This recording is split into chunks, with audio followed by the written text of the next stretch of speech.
Enter the break room.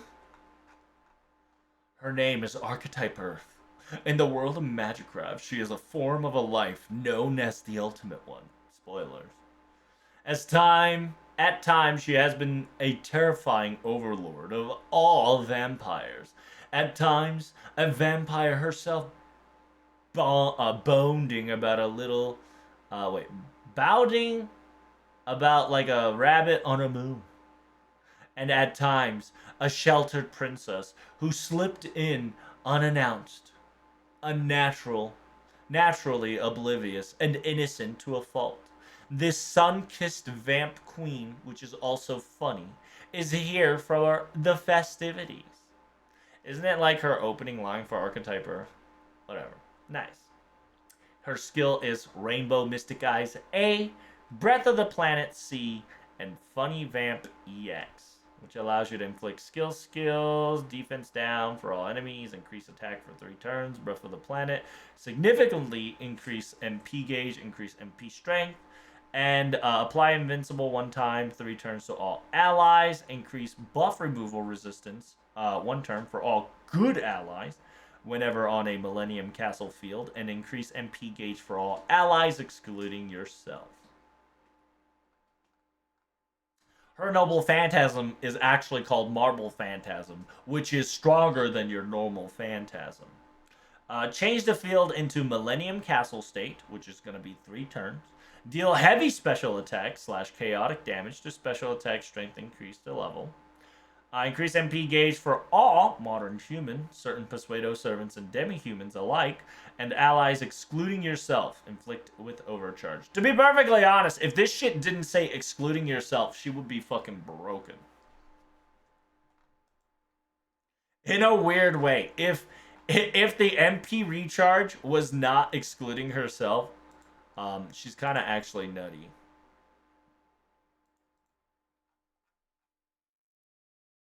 Right? Because the MP increase is 40%. So, if in actuality, if this shit doesn't say self, she actually gets 50% chargeback.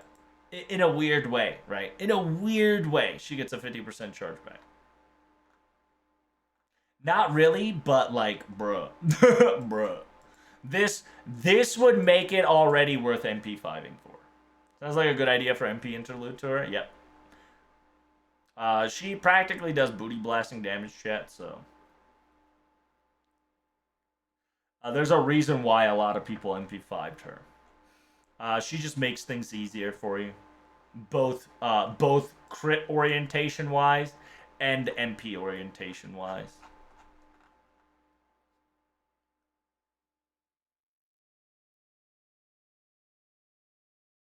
And if you want to make her even more broken, is that if the extra chaotic damage lasts for like 3 turns, then she'll be fucking fisting chaotic people left and right.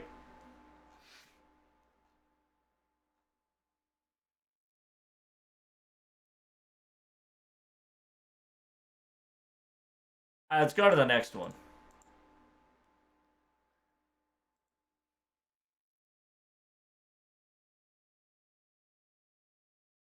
Developer commentary when it comes to Archetype Earth. What are some of the highlights of Archetype's Earth battles and Noble Phantasm animations? Archetype's Earth animation was crammed full of so many elements, including memes and Tsukihime references. And I believe she's a servant with one of the more extravagant sets of animations, which I do agree. Nothing less would do for a princess like herself. Reminder, she is one of the Type Moon heroines, so obviously she's gonna get a lot of fucking love. As you can all imagine, a long time and a lot of hard work went into her production. Her first and her third Ascension animation was based on her princess arc aspect. There was also a request to include her normal Arcued animation too, which are reflected in her second ascension. As for her noble phantasm, the is a marble phantasm. It features a Millennium Castle, which was modeled after the castle in the Tsukihime, a piece of blue glass moon, which is updated version. We also added a flower field for her to walk across, and I included as many other elements as I thought were needed for each shot. I was making last minute adjustments right up till the very last minute, including the shot's length, the camera distance, and even the height of the cliff. Oh, really? That's kind of cool. On top of that, there was a request for the field change, which is Marble Phantasm, to last longer, even after the Noble Phantasm is deployed. And so I consulted the engineering team to include the new technical specifications to sustain the background change. A lot of staff members were involved with this animation. So think about it like we lost like 10 staffs. Yeah, right, minus 10. We lost like minus 10 staffs due to like fatigue. They sacrificed 10 staffs to make Arcuid possible. A necessary sacrifice. Obviously. Her second Ascension Noble Phantasm animation is quite simple, but the animation of Arc floating upwards with that moon in the background must be one of the most recognizable images, as it's the art used for the reveal and for numerous marking material for Tsukihime, a piece of blue glass moon. There was a request to include this too, and I do admit I needed many retakes when recreating that moonlit night shot. I also remember making numerous adjustments to her animation shots and timing because I pushed myself to try to make Archetype Earth's movement cooler and more dynamic. I'm sure many players have noticed her other battle animations, such as her normal movements and attacks being based on melty blood as well, as her skill animation being based from her poses from her original works. This is by Makoto Anjo, 3D artist Lasengo. So understand, chat, every single animation is done by your boy Makoto Anjo. My boy Anjo is a FGO legend.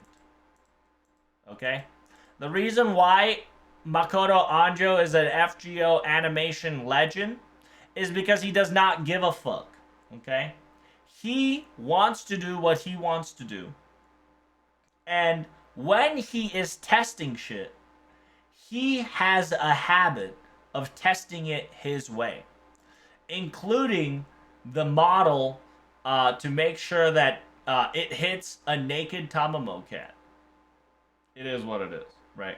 He has to have fun while he's working somehow. At the same time, every single animation that you see in FGO is made by Anjo. Like, think of it as like 90%. No, actually, it'll be like 99%. Excuse me. 99% of FGO animation is made by Anjo. So make sure you thank him that your waifu and husbando looks the way they do. Game hints and strategies. Archetype Earth is a powerful attacker and a supporter who can fit in all kinds of team compositions. Her second skill charges her own MP gauge to 100, while also providing an MP damage boost. This is the skill to prioritize, as her third skill depends upon her MP activation. After she clears a wave of enemies via Noble Phantasm, the feel effect of Millennium Castle will activate. She can then be used her third skill to give her teammates additional MP gauge and invincibility, while also giving her a damage boost to all card type via her class skill. Also, shutting down enemy skill using her first skill can help your teammates survive and employ more effective attacks in especially difficult battles. Archetype Earth's ability to adapt to all situations makes her one of the strongest additions to your Karadea. Very cool, chat. Very cool. Very cool.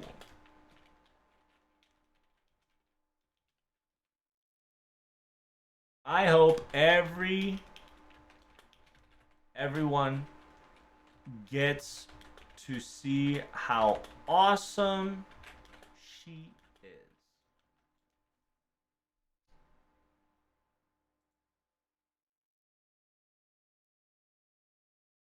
I spelled awesome. Oops. Whoopsie!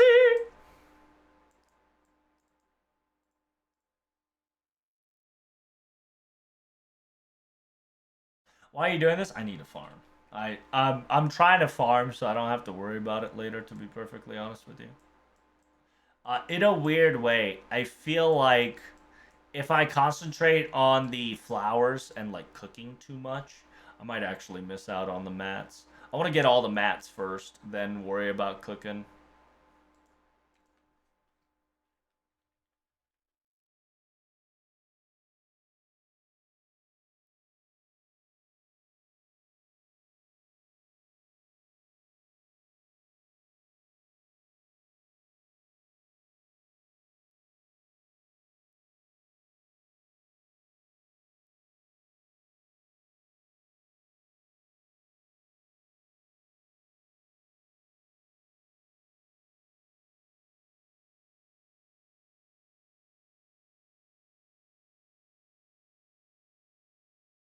There was another page for it, right? Oh, was there? Oh shit, you're right. It is another page. Sorry, I was distracted. My bad.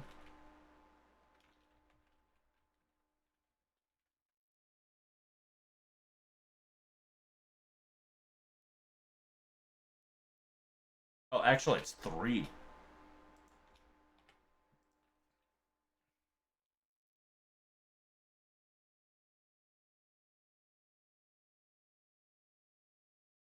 Give it a second. I totally forgot. Hey, thanks for reminding me.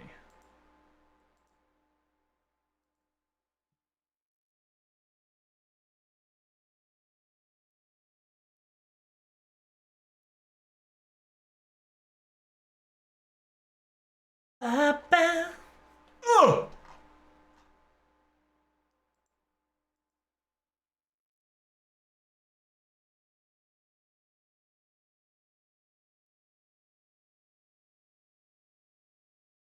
What the hell, boy? What the Sigma?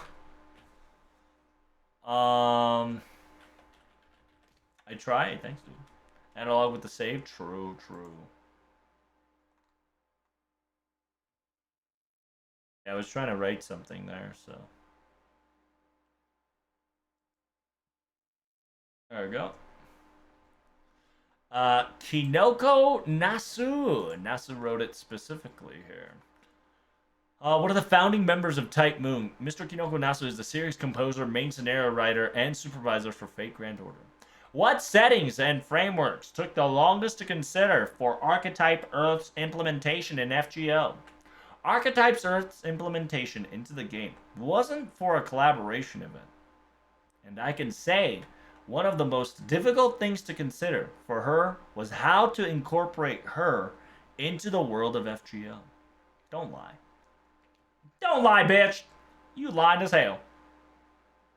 There's no denying that she is a guest character from Tsukihime. But it was unnecessary to have her also be a significant character in FGO. Thus, instead of focusing on RQE, I decided to use the concept of archetypes from the Type Moon universe to be the foundation of her presence here. Essentially, I needed an excuse to bring Arcuede because it's hyperplot convenient on FGO soon enough, so instead of bringing Arcuede, I used Archetype concepts. And Archetype concepts are spoilers. And Nasu's just like, wink. Essentially, essentially Nasu says, I can't bring her name on the game, but I can bring her concept to the game. Therefore, here she is.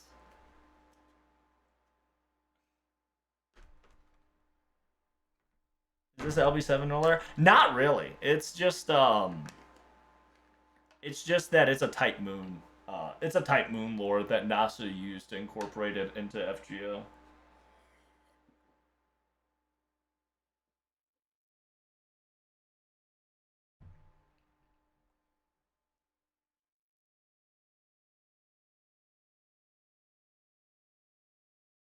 When coming up with Archetype Earth's Ascension forms, did you have any specific requests for Takashi Takeuchi for illustrations? After determining that Archetype Earth should be a character in the world of FGO, the two of us agreed that we shouldn't ignore what the players would expect and want to see. Her first and second ascensions were going to be recognizable from Tsukihime, while I intended for the third ascension to be a what if of a true ancestor Arcuid, only existing in the FGO world. Bruh. See, I told you the third ascension was a what if of FGO world. The fact that he says this is already implemented that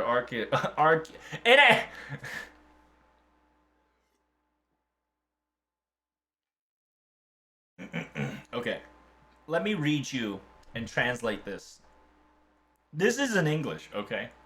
And I'm going to interpret this in English into Nasu language, deciphered down, right? I'm about to give you a watered down version of what this sentence specifically just stated, all right?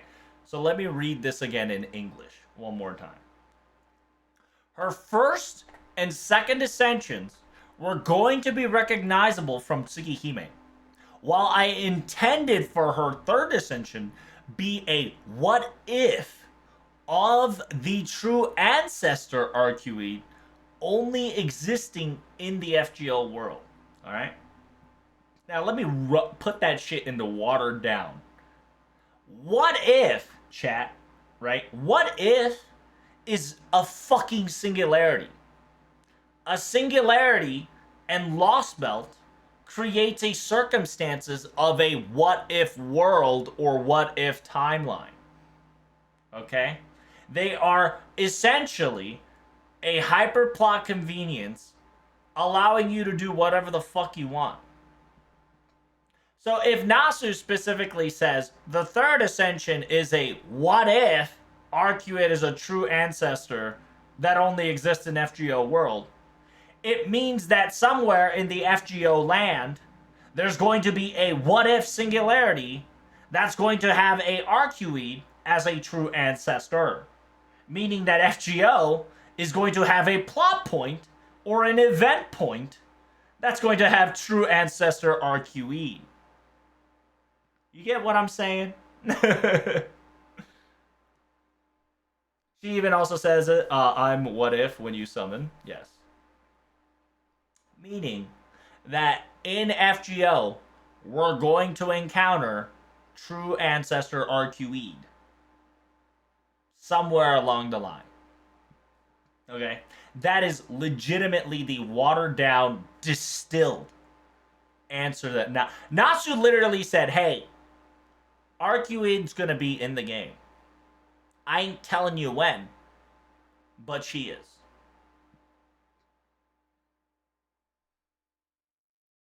That is the exact sentence that Natsu has just stated there. It's Summer 9, spoiler alert. Dude, if we actually get Arcuede Summer already, that should be wild. We need a 5-star Blade Vampire Hunter. Don't worry. He'll be inside of a dinosaur. Yeah, which one? Yeah, I mean, you see this? You're going to see this with a knife. You're going to see this with a knife. Don't worry. Because Nasser specifically says we ain't going to see Shiki, okay? We are never going to officially see Shiki. But we'll probably might get a dinosaur with a knife. Anyway, don't think too hard on it. Doesn't surprise me if there's any already good vampire killer in the game though. Um Vampire killers. Well, it just depends on what's considered vampire, right? So and riddle me this, Batman, right? Riddle me this. Is Elizabeth a vampire? Yes or no? Right? Is Elizabeth a vampire? The answer is yes. She technically is a vampire. Technically. However, she's also a dragon. Okay? She's also a dragon. Now, riddle me this. Is Carmilla a vampire? Is Carmilla a vampire? Technically, yes. She is a vampire.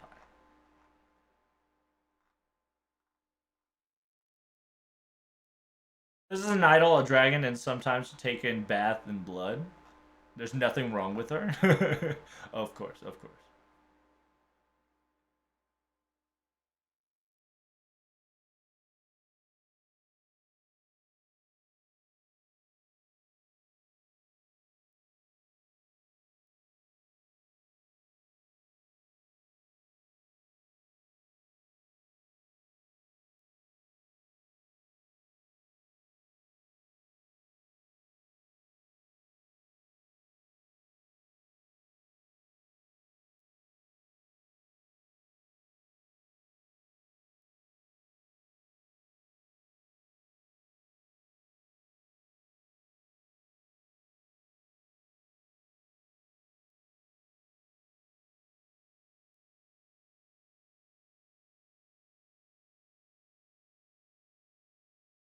I wonder if we will get a vampire. I wonder if we will get a vampire trait because there are a couple servants that are technically vampires that can be counted as a vampire trait. To be honest with you.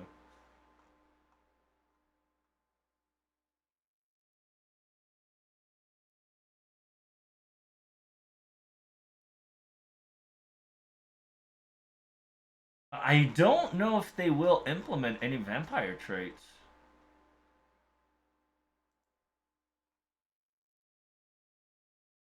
Because if they acknowledge the vampire states, that means we're gonna have to have a vampire hunter, and then if there's going to be vampire hunter, in actuality, a couple other people are gonna get this vampire hunter trait, vampire hunter trait.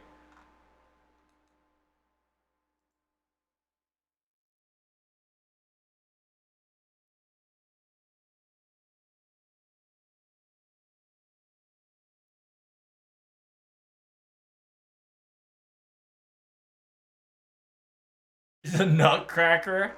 You say she's a nutcracker, but she actually does damage towards females. So she is a pop ass with them, right? She pop ass with them. But yeah. Anyway, going back to this, when Archetype Earth was announced in Japan, the fan reaction was spectacular. How did you feel when you saw this response? I was able to directly experience that reaction for myself, as I was on site when the announcement was made. Wait, what the fuck? Nasu was like concealment EXing at the fucking festival? Nani?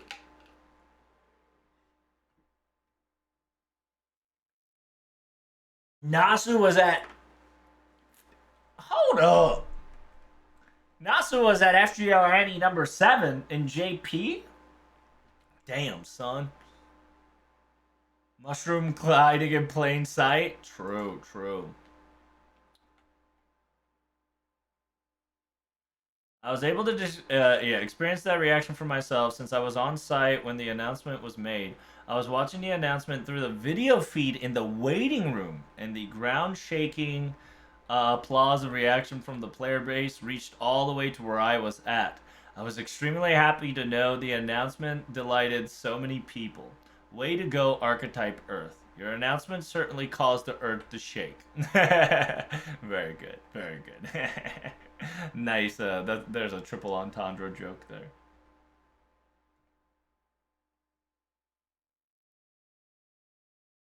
Plot twist: Nasu was sitting disguised as a fan on a regular seat. That would have been nasty, but he specifically said he was in a waiting room, which is understandable.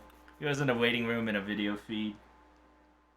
Would you able to share any background or origin behind coining the term funny vamp? Oh shit! He actually asking the important question here. Holy shit! Who interviewed this guy? Who did this? Who fucking interviewed him?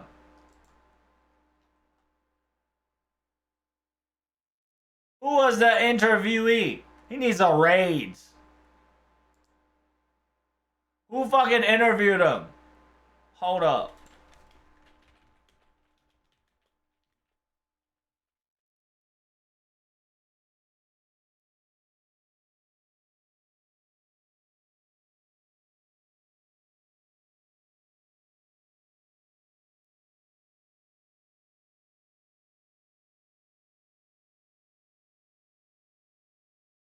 Who?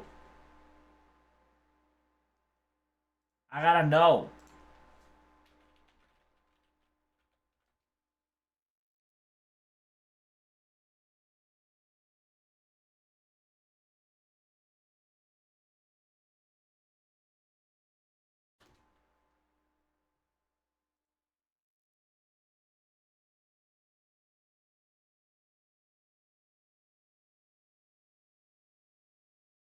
For real though, chat.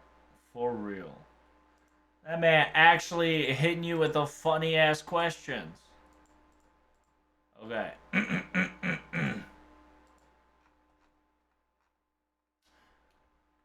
If I recall, the term appeared for the first time in the fighting game called Melty Blood as in-game dialogue.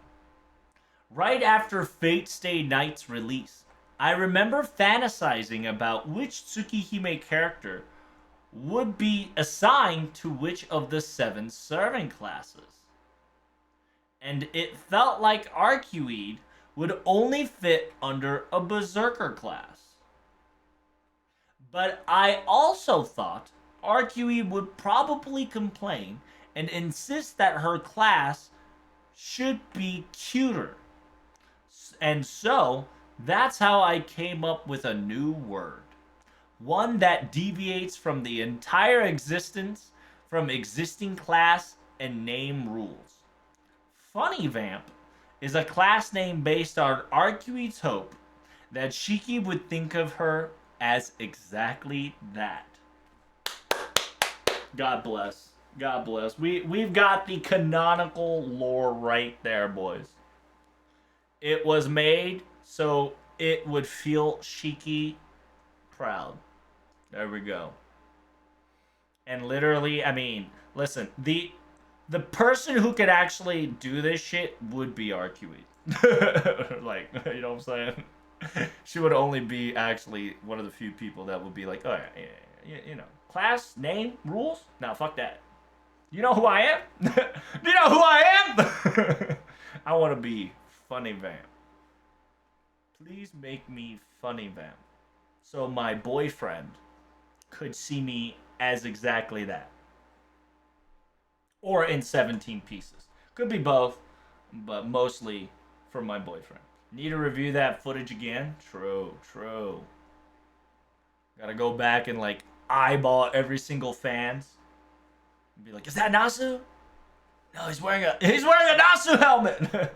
He's wearing a fucking mushroom hat. Must be him. But damn, son. That's wild. That is indeed wild in chat. Well, that concludes the Karadea Break Room featuring Archetype Earth. If you guys enjoyed that, I'll do more of this soon or later. But make sure you don't touch that dial. Hit that like button and subscribe for more Karadea Breakdown Rooms. This one featuring Archetype Earth. I'll see you in the next one. TTFN, ta-ta for now. Peace!